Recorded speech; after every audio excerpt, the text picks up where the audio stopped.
কি ব্যাপার, কোনো খোঁজ খবর পেলে? না, ওই আশেপাশে অনেকেই তো জিজ্ঞেস করলাম, কিন্তু কেউ তো কোনো খোঁজ দিতে পারলো না। তাদের সঙ্গে নাকি আনিকার দেখাই হয়নি আজকে।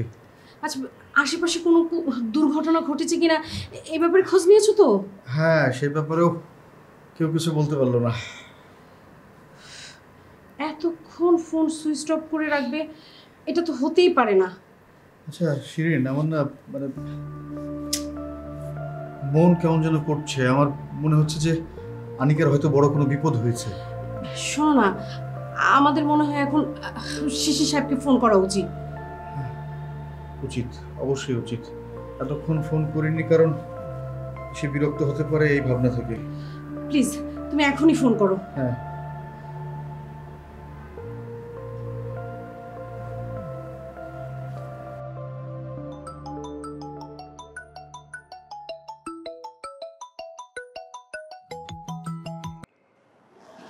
ভাই আসসালামু আলাইকুম। হ্যাঁ, ওয়ালাইকুম আসসালাম শিশির সাহেব। আচ্ছা, আপনি কি খুব ব্যস্ত? না ভাইয়া, আমি এই মুহূর্তে বাসায় ফিরছি। ও আচ্ছা, একটু কথা বলা যাবে আপনার সঙ্গে? ভাইয়া এভাবে কেন বলছেন? আপনি আমার সাথে কথা বলবেন, এখানে অনুমতি নেওয়ার কি আছে? আপনি আপনি বলেন কি বলবেন। না মানে বলছিলাম যে আজকে কি আনিকার সঙ্গে আপনার দেখা হয়েছিল? হ্যাঁ ভাইয়া, আজ দুপুরবেলা হঠাৎ আমার অফিসে এসে হাজির। আমি তো অবাক হয়ে গেছি, কিন্তু হঠাৎ করে আনিকার কথা বলছেন, কোনো সমস্যা? না মানে ওকে ট্রেস করতে পারছি না, এখনো পর্যন্ত বাসায় ফেরেনি। হোয়াট? আনিকা এখনো বাসায় ফিরেনি? তাহলে ও কোথায় গেছে? সেটাই তো বুঝতে পারছি না কোথায় যাবে। আত্মীয় স্বজনের কাছেও খোঁজ খবর নিলাম, কিন্তু কেউ তো বলতে পারছে না যে ও কোথায়। আর তাছাড়া ফোনেও ট্রাই করছি অনেকক্ষণ ধরে, ফোনটাও বন্ধ। কি বলছেন? ও মাই গড, এত কিছু হয়ে গেছে আপনি আমাকে এখন জানাচ্ছেন? মানে আসলে ও যে সত্যি মিসিং এটা নিজেরা কনফার্ম না হয়ে কি করে আপনাকে বলি বলুন? আমার তো এখন ভালো কিছু মনে হচ্ছে না। আপনি ভাবি আপনারা কোথায় আছেন এখন? আমরা তো বাসায়।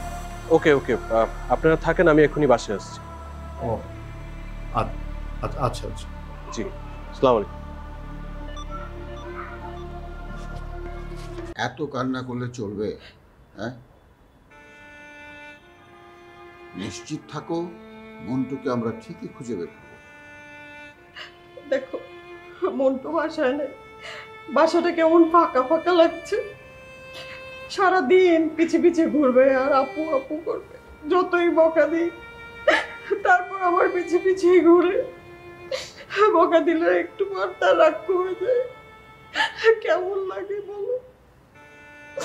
নাদিয়া তো শিশির স্যারকে সবকিছু জানিয়েছে। আমার তো মনে হয় ইম্পর্টেন্ট কোনো ইনফরমেশন থাকলে নাদিয়া এতক্ষণে জানাতো, ওর তো না জানানোর কথা না। জানাবে কি? ইম্পর্টেন্ট কোনো ইনফরমেশন পাইনি তাই জানায়নি। সেটা অবশ্য ঠিকই বলেছ, নাদিয়ার কাছে এমন কোনো ইম্পর্টেন্ট ইনফরমেশন নেই যেটা মন্টুকে খুঁজে বের করতে সাহায্য করে। আমার মন বারবার বলছে আমাদের উপর প্রতিশোধ নিতে ওরা মন্টুকে মেরে ফেলবে। আরে না না, এত বড় সাহস ওদের নেই। শোনো, ওরা জানে মন্টুকে যদি মেরে ফেলে আমরা ওদেরকে ছাড়বো না। ও আমার ভাই হলে কি হবে? আমি ওকে সন্তানের চোখে দেখি। মন্টুর কিছু হয়ে গেলে আমি কি করে বাঁচবো? আমার মন বলছে মন্টুর কিছুই হবে। ওরা জানে মন্টুর কোনো ক্ষতি করলে আমরা ওদের কিছুতেই ছাড়ব না। সুতরাং ওরা মন্টুকে মেরে ফেলবে, এত বড় ভুল ওরা করবে না। আল্লাহর কাছে প্রার্থনা করি তাই যেন হয়। আমার ভাইটার যেন কোনো ক্ষতি না হয়, ও যেন ভালো ভালো আমাদের কাছে ফিরে আসে। সাহিল আর জেরিনকে যাতে কোর্টে তুলতে না হয় সেজন্যই ওরা আমাদেরকে ভয় দেখিয়েছে। যখন ওরা দেখবে যে এই ভয় দেখিয়ে কোনো লাভ হয়নি, তখন ঠিকই ওরা মন্টুকে ছেড়ে দেবে। বুঝতে পেরেছো? আমি এই মুহূর্তে কিচ্ছু ভাবতে পারছি না, আমি কিছু জানি না। মন্টুকে তুমি আমার কাছে ফিরিয়ে এনে দাও, আমি আর কিচ্ছু বলতে পারবো না। মন্টুকে উদ্ধার করার জন্য আমার পক্ষ থেকে যা যা করা দরকার আমি তাই করব। আমি আমার চেষ্টায় সামান্য ত্রুটি রাখবো না।